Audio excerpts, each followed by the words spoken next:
அட்டகாசமான டேஸ்ட்டில் நல்லா மணக்க மணக்க ஒரு சூப்பரான ஆட்டுக்குடல் குழம்பு ரொம்பவே ஈஸியாக ப்ரெஷர் குக்கரில் எப்படி செய்கிறதுன்னு பார்க்கலாம் வாங்க. Welcome to Ooty cooking channel.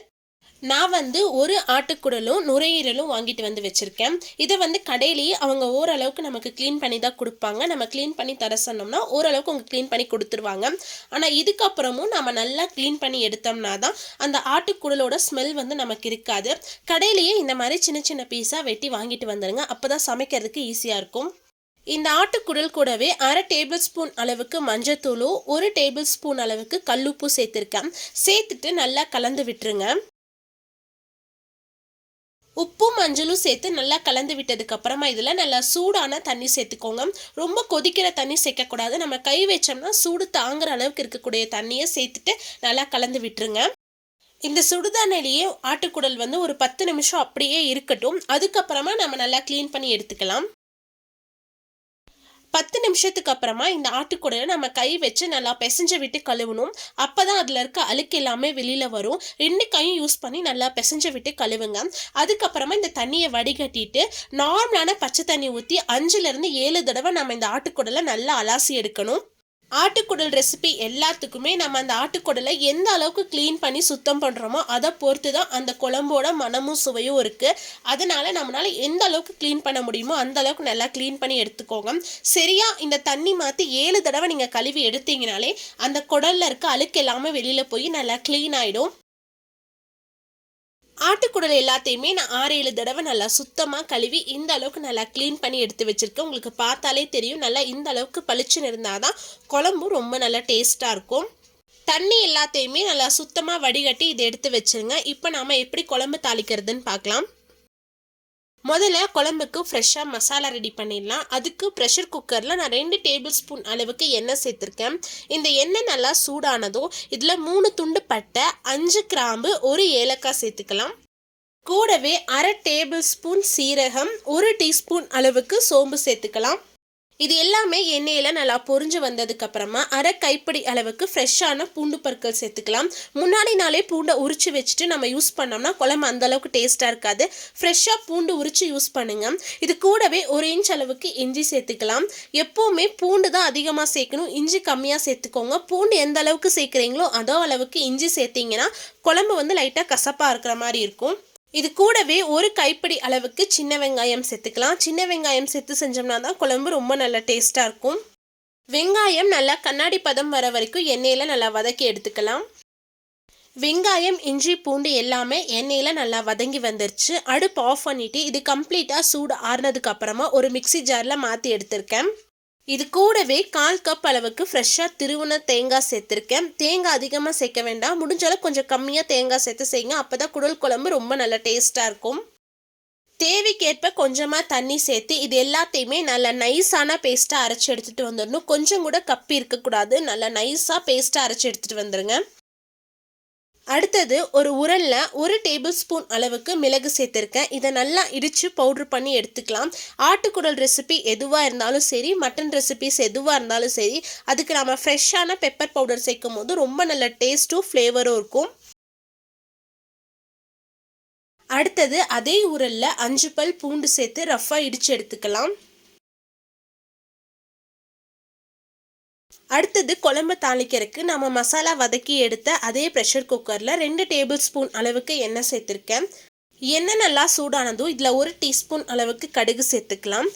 கடுகு நல்லா பொரிஞ்சு வந்ததும் நாம் உரலில் ரஃப்பாக இடித்து எடுத்து வச்சுருந்த அந்த பூண்டு பற்களை சேர்த்துக்கலாம்.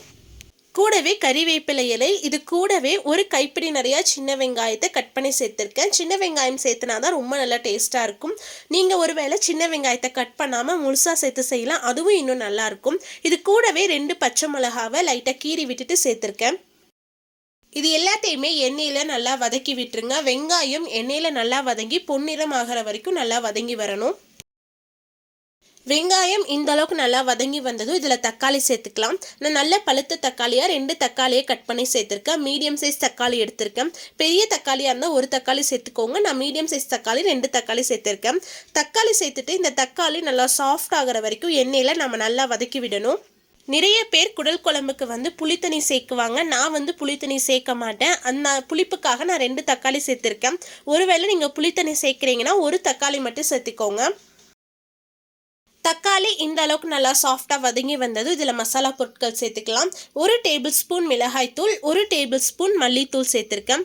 கூடவே கொஞ்சமாக மஞ்சத்தூள் சேர்த்துக்கலாம். மிளகாய்த்தூள் வந்து கம்மியாக சேர்த்துட்டு நம்ம பெப்பர் பவுடர் சேர்த்துக்கலாம். அப்போ ரொம்ப நல்லா டேஸ்ட்டாக இருக்கும்.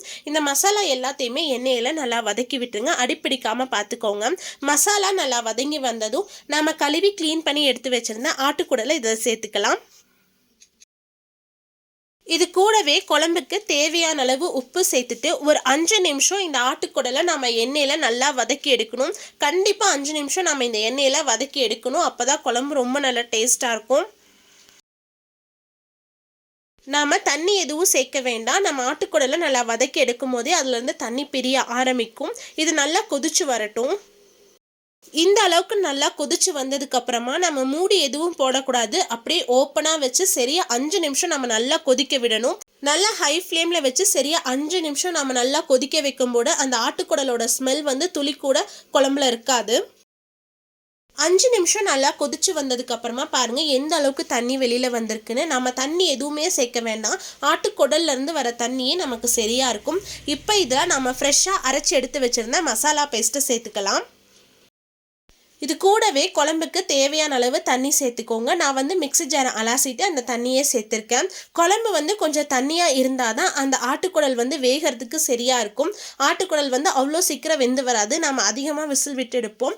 அதனால் குழம்பு வந்து தண்ணியாக இருக்க மாதிரி பார்த்துக்கோங்க. அப்போ தான் அடிப்பிடிக்காமல் இருக்கும்.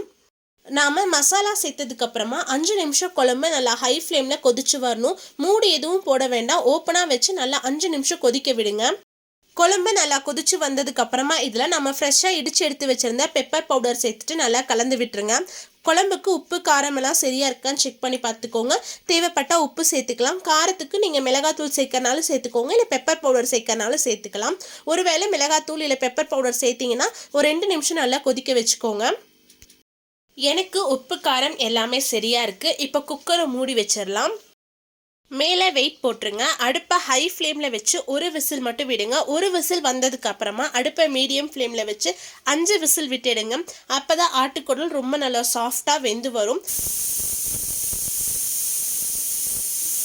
குக்கர் விசில் வந்து ஃபுல்லாக ப்ரெஷர் போனதுக்கு அப்புறம் தான் குக்கரை ஓப்பன் பண்ணும். அப்போ தான் அந்த ஆட்டுக்குடலோட ஃப்ளேவர்ஸ் எல்லாமே குழம்புல இறங்கும்.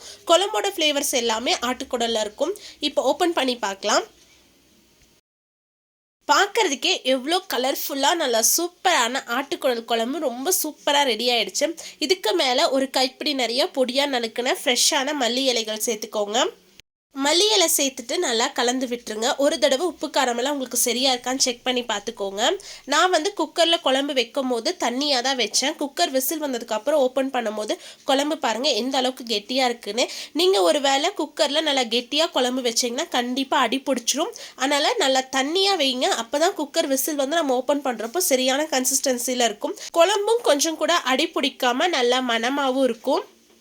பாருங்க ஆட்டுக்குடலும் ரொம்ப நல்லா சாஃப்டாக வெந்திருக்கு. நம்ம 6 விசில் விட்டு எடுத்தனால ரொம்ப நல்லா சாஃப்டாக வெந்திருக்கு. இந்த அளவுக்கு நல்லா சாஃப்டாக வெந்தால் தான் சாப்பிட முடியும். ஒருவேளை உங்களுக்கு வேகாத மாதிரி இருந்துச்சுன்னா கூட ஒரு 2 விசில் சேர்த்து விட்டு எடுத்துக்கோங்க. அவ்வளவுதான். ரொம்பவே சூப்பரான டேஸ்ட்டில் நம்மளுடைய ஆட்டுக்குடல் குழம்பு ரெடி ஆயிடுச்சு. இந்த குழம்புல கொஞ்சம் கூட அந்த ஆட்டுக்குடலோட ஸ்மெல் வந்து நமக்கு வராது. ஒரு சூப்பரான ஃப்ளேவரில் ரொம்பவே டேஸ்ட்டாக இருக்கும். கண்டிப்பாக நான் சொன்ன சின்ன சின்ன டிப்ஸை ஃபாலோ பண்ணி மறக்காமல் நீங்களும் உங்கள் வீட்டில் செஞ்சு பாருங்கள். எப்படி இருந்துச்சுன்னு மறக்காமல் கீழே கமெண்ட்ஸில் சொல்லுங்கள். இந்த குழம்பு வந்து இட்லி, தோசை, சப்பாத்தி, பூரி, சாதம் இது எல்லாத்துக்குமே ஒரு சூப்பரான சைட் டிஷ்ஷாக இருக்கும். நான் இன்னைக்கு நல்லா சுட சுட பஞ்சு போல் இட்லி செஞ்சுருக்கேன். அது கூட இந்த குடல் குழம்பு சேர்த்து சாப்பிடும் போது வேறு லெவல் டேஸ்ட்டில் இருந்துச்சு. நம்ம சேனலில் ஏற்கனவே ஆட்டுக்குடல் பொரியல் எப்படி செய்யறதுன்னு டீட்டெயிலான வீடியோ போட்டிருக்கேன். டிஸ்கிரிப்ஷனில் லிங்க் தரேன், தேவைப்பட்டால் செக் பண்ணி பாருங்கள். உங்களுக்கு இந்த வீடியோ பிடிச்சிருந்தா லைக் பண்ணுங்கள், ஷேர் பண்ணுங்கள். மறக்காமல் ஊட்டி குக்கிங் சேனலுக்கு சப்ஸ்கிரைப் பண்ணுங்கள். மீண்டும் அடுத்த ஒரு ரெசிபியில் சந்திப்போம். Bye, see you soon.